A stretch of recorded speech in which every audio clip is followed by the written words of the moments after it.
J'ai pas encore vu un seul film de Sylvester Stallone. Peut-être pas encore trop tard.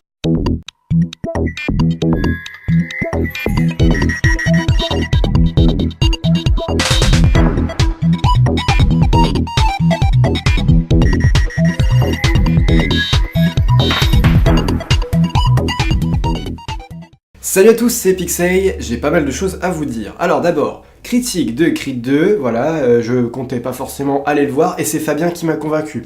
On avait fait une première vidéo ensemble, malheureusement le chat est venu flinguer le micro. Et donc voilà, je dois recommencer tout seul, mais je vais vous donner un petit peu l'avis de Fabien également. On va faire assez vite sur cette critique. Mais pour tout vous dire, franchement, j'ai été pas mal surpris, j'ai été pas mal charmé et on va en reparler. Autre chose, approche à grands pas la nuit des Oscars et ça fait plusieurs fois que j'essaie de faire un petit truc sur cette chaîne, enfin que j'avais l'idée en tout cas. Et cette fois-ci avec Fabien, on s'est mis d'accord, on va vous faire un détaillé de la nuit en direct. Normalement, si tout se passe bien, c'est pas encore dealé, mais on est en train de préparer ça, on est en train de voir tous les films proposés dans les grandes catégories, voilà, et on va essayer de vous faire un petit concours, voilà, selon nos attentes, directement filmé pendant la nuit, et j'essaierai de vous sortir ça le plus rapidement possible, afin d'avoir, voilà, un petit débrief sur la nuit des Oscars. Et enfin, dernière chose, derrière moi, vous pouvez voir que la collection de Blu-ray est complète, là, sur cette petite portion d'étagère, je peux plus en rajouter, ce qui veut dire donc que je vais certainement vous faire une petite vidéo pour vous dire tout ce que j'ai dans la dernière partie Blu-ray, parce que j'avais fait les DVD en 2 parties, qui ne m'appartenaient pas tous. Là par contre ma collection privée de Blu-ray, je vais vous faire une vidéo, ça fait longtemps déjà qu'elle est prévue pour ceux qui le savent, mais j'ai dû la reporter à cause d'un planning pas mal chargé, de pas mal de vidéos à faire sur les bienvenus à bord en Floride qui sont toujours pas terminés, sur les compléments de films, sur les reaction shots, enfin le reaction shot que Fabien a voulu faire, c'était un petit peu difficile de vous sortir ça, et là c'est complet, là ça va se faire, voilà, ce sera la prochaine vidéo, la vidéo actu. Et puis du coup je vais devoir bouger tout ça et faire de la place sur d'autres étagères pour pouvoir accueillir d'autres Blu-ray. Voilà, on commence sur Creed. Alors Creed, le premier, réalisé par Ryan Coogler, que j'avais dû voir un jour ou deux avant d'aller voir le deuxième au cinéma, m'avait pas mal surpris, m'avait pas mal fait apprécier l'univers, le personnage, j'avais aimé, alors que j'avais jamais vu un seul Rocky, et ça m'a justement donné envie peut-être de m'intéresser un peu plus à tout le passé, tout le vécu qu'il y a derrière ce premier film Creed. C'était un film intéressant, intelligent, donc réalisé par Ryan Coogler, qui nous avait fait Black Panther également un an ou deux plus tard, et c'était super maîtrisé, c'était vraiment comment faire renaître une saga avec un nouvel élan, un nouveau souffle, un nouveau personnage. Moi je trouve que ça fonctionnait super bien, le public était au rendez-vous, et là pour ce deuxième Creed, pareil, il y avait une attente vachement correcte, voilà, les gens ont fait le déplacement pour le film, et je pense que, comme moi, les gens n'ont pas été déçus à mon avis. Bien qu'il y aurait quand même des petites choses à redire sur ce film, en comparaison du premier, il n'est plus réalisé donc par Ryan Coogler, ici c'est Steven Caple, si je ne me trompe pas, et c'est bien parce que l'un comme l'autre, vous voyez, ça donne un petit peu...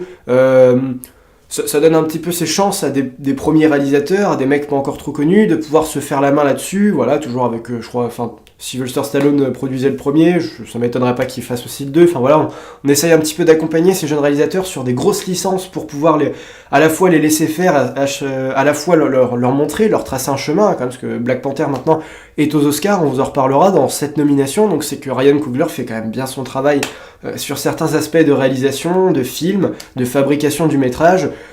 Il y a de quoi faire, et c'est sur des films comme Creed justement qu'on propulse un peu ces gens-là, donc ça c'est tout à fait cool. Pareil, Michael B. Jordan, pour moi, sorti de Creed, il n'y a pas grand-chose qui le fait briller, donc c'est bien de le retrouver sur ce terrain-là, où vraiment c'est sa came. Donc pour vous recentrer un peu, après les éléments de Creed 1, où donc le fils de Apollo Creed est venu voir Sylvester Stallone afin d'être formé, afin d'essayer de prendre la relève, il voulait se faire un nom dans la boxe, mais sans avoir donné le nom de son père, parce que son père était une légende de la boxe, et lui il veut se faire ses armes, c'est un peu un fils illégitime entre guillemets, il veut forger ses propres armes et sa légende lui-même. Donc il avait réussi de près dans le premier, attention je spoil, si vous n'avez pas vu le 1, je spoil.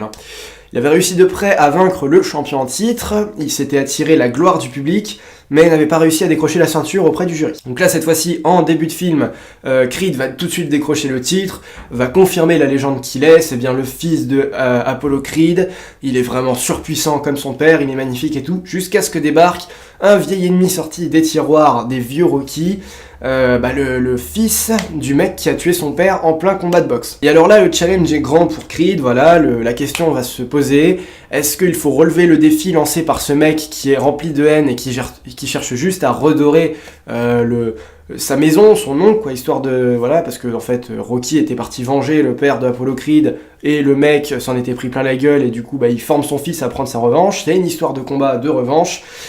Faut-il verser tout ce sang sur un ring? Donc là où je l'attendais, côté réalisation... Dans toute la partie technique du film, c'est un travail vraiment aux petits oignons. C'est vraiment superbe. Avec Fabien, on l'avait vraiment relevé. Tout ce qui fait partie du son, de la lumière, du décor, de l'ambiance retracée par rapport à des images, à des contrastes, tout ça... Superbe. Creed 2 est vraiment venu me chercher là-dessus. Par exemple, les scènes où nos deux combattants, que ce soit dans un ou plusieurs combats, arrivent, donc voilà, se présentent sur le ring, on a toujours quelque chose qui est vraiment fantastique. Comme vous pouvez le voir d'ailleurs dans des matchs de boxe où vraiment que question lumière, question ambiance, on a vraiment l'arrivée des légendes, l'arrivée des héros sur le plateau. On sait te mettre vraiment le premier punch du combat avant même que le combat ait commencé. Ça va se ressentir sur tout un tas d'éléments, même une fois le combat mis en place, chaque coup de poing est quand même dévastateur sur tous les principaux. Vous avez forcément le slow motion, le bruit de basse en fond, et vous voyez voilà les postillons, les trucs, ou le sang qui gicle de la figure. C'est un petit peu ce que je vous disais, on a quand même des films comme Glass qui sont moins de 12 ans juste parce qu'il y a une gorge tranchée et on voit à peine une gouttelette de sang. Et on a des films comme Creed qui, je crois, sont tout public, alors que les mecs se mangent des pinces, se ramassent la gueule. Tu vois qui crachent du sang à chaque fin de round. Et les mecs sont là, c'est un vomi de sang et tout. Et ouais, je veux dire, c'est bon, pour quelqu'un de normal, après, c'est un petit peu impressionnant, mais je veux dire, c'est réaliste, quoi. C'est vraiment fait de façon claire, de façon sans bavure, afin que t'en perdes aucune miette, et que tous les détails soient retranscrits de façon assez sauvage. C'est un combat de boxe. Accompagné également par de la musique, un peu de musique afro-américaine, de musique vraiment vénère. Tout comme le premier Creed, c'est ces films qui sont en colère, qui ont envie de tabasser, alors pas seulement sur le ring, ça se fait également sur un combat un peu plus social, sur aussi l'entraînement, qui est une partie vraiment très importante de ce genre de film, la remise en forme, l'exploitation du corps, la sueur, le fait de se dépasser, d'aller chercher toujours plus loin, de savoir quel défi sera le plus haut placé afin de pouvoir relever les autres défis ensuite.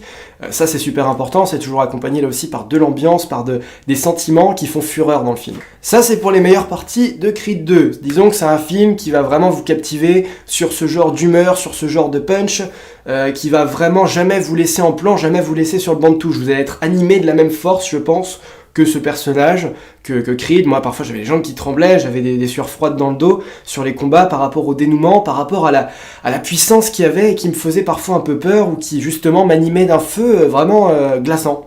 Je suis en train de dire n'importe quoi, mais voilà, vous avez compris. Et pour le mauvais, c'est que, question narration, c'est plus tout à fait ça, c'est un tout petit peu dommage. J'avoue que là, sur le moment, j'ai grave kiffé le film, et là on est une semaine après le visionnage, et ah merde, sur ce qu'il raconte, je le trouve carrément moins mémorable par exemple que le premier ou que d'autres. C'est un petit peu l'inverse de Glass en fait. Glass, c'était pas fun à suivre parce que, en soi, il se passait pas grand chose, mais on était tout le temps dans la tête des personnages, on avait toujours des choses qui popaient, qui arrivaient, du relation de personnages, mais non-stop, qui alimentaient pas mal d'intrigues dans le film, que là, c'est juste l'histoire d'un combattant. Et c'est super bien fait, et ces combats sont vraiment fous furieux, sont vachement badass et sont super bien mis en scène. Mais sur le terrain familial, c'est un petit peu moins nourri. Je veux dire, dans le premier, vous aviez Sylvester Stallone, Rocky qui faisait un cancer, donc il y avait cette question-là. Il rencontrait sa nana, ça commençait à flirter, puis ils étaient ensemble, puis voilà. Il y avait le fait de cacher sa légende, de dire qu'il voulait pas savoir qu'il était Creed. Il y avait le combat contre le British, qu'on pareil, on hésitait à le faire, que voilà, on savait pas trop. Toutes ces questions-là sont quand même réduites d'un petit level. C'est pas nul, franchement, on s'ennuie pas, et je veux dire, les intrigues sont pas inabouties. Et non, elles sont bonnes à prendre, mais par exemple sur la paternité de Creed, je trouve que c'est assez survolé, sur le fait que sa nana devienne de plus en plus sourde, c'est pas conclu, c'est pas développé, c'est pas rendu très émouvant dans le film, ni très utile. Je veux dire, le film est quand même considéré comme un drame, si vous regardez normalement le genre de film auquel il appartient, moi j'ai vu plusieurs fois que c'était considéré comme un drame. Pas tellement. Les événements sont même pas forcément super bien reliés au combat en question. Alors que dans le premier, je pouvais comprendre l'idée de chercher à prendre une revanche sur soi et d'honorer l'héritage. Le premier s'appelait Creed l'héritage de Rocky, mais c'était aussi l'héritage de son père qui cherchait à Là, dans un deuxième film, il faut peut-être un petit peu plus de motivation, il faut peut-être un petit peu plus de raison pour pouvoir aller se manger autant de pain dans la gueule alors que t'as déjà une famille, t'as déjà un titre. Alors, on le comprend, comme je vous l'ai dit, hein, par rapport à là, cette fois-ci, c'est la vengeance qu'il a face à son père, mais tous les autres personnages disséminés à droite à gauche, du coup, en deviennent un petit peu moins impactants pour le récit et moins impactants pour le personnage de Creed en lui-même. Ça va juste être des accompagnateurs. Rocky, c'est pareil, hein, au bout d'un moment, il va faire toujours le même genre de Rocky, c'est-à-dire non, c'est trop dangereux pour toi, t'es pas prêt, alors je sors du film pendant 20 minutes, une demi-heure, et je reviendrai quand t'auras compris que c'est trop dur, et là, on essaiera de discuter. C'est toujours un peu ça. Et bah même sur les fins de combat, alors enfin bon, il y a le premier combat qui se termine de façon brutale, et puis bah il y a le deuxième en soi qui bah lui se termine plutôt bien, quoi. Je veux dire, ça manque un peu de ce style genre $1 Million Baby. C'est ça, c'est pas un drame, c'est que c'est pas tellement un drame Creed 2, non, c'est juste un super bon film bien vénère de boxe. Un bon film d'action, voilà. Je pense que c'est ce qui va priver le film de se retrouver dans mes 7 merveilles, enfin bon, on est qu'en début d'année, hein. Mais à la base, en sortant de là, je me suis dit, tiens, est-ce que je mets tout de suite ce film derrière glace en 7 merveilles? Bah non. Mention honorable de cette année, voilà. Ce sera pas mal quand même, je retiens quand même que Fabien a réussi à me convaincre, et alors que c'était pas gagné d'avance pour moi d'aller voir ce film, mais j'ai bien aimé, et je me pose la question, voilà, du coup, Creed 3 ou pas.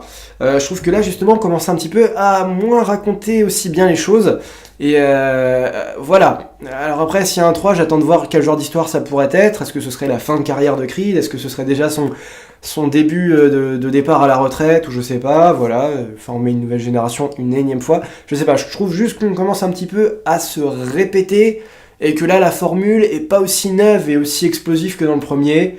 Reste après que la réal est juste incroyable à suivre, ça c'est clair. Et c'est bel et bien pour ça que je vous recommande d'aller voir Creed 2, c'est pour en prendre vraiment plein la figure, pour avoir un film super bien travaillé dans ses combats, dans sa mise en situation, dans sa mise en forme du personnage, de ses sentiments, de ce qui va l'animer. C'est là-dessus que le film a un sacré punch, on pourra pas dire le contraire. Voilà. Donc merci à vous d'avoir suivi cette critique de Creed 2, on se retrouve très bientôt pour d'autres critiques, pour la critique de Qu'est-ce qu'on a encore fait bon Dieu, pour la critique de Ralph 2 qui cette fois-ci sera faite bel et bien avec Fabien, pour encore tout un tas d'autres critiques, d'autres films à venir, vidéos de Bienvenue à bord en Floride qui vont se poursuivre et se terminer, et la vidéo actu, comme je vous l'ai dit, sur les Blu-ray, voilà, ce sera déjà pas mal, et puis aussi vidéo des Oscars comme prévu et comme promis, normalement, enfin comme promis, j'ai pas encore chopé Canal, il va falloir que je le chope, parce qu'évidemment ce sera pas en clair. C'est juste le seul point, le seul paramètre à régler, et après normalement on est bon, voilà. Donc on se dit à la prochaine, merci à vous d'être toujours de plus en plus nombreux, de me suivre sur cette chaîne, je vous en remercie beaucoup, et voilà, salut à tous, merci, et bye bye.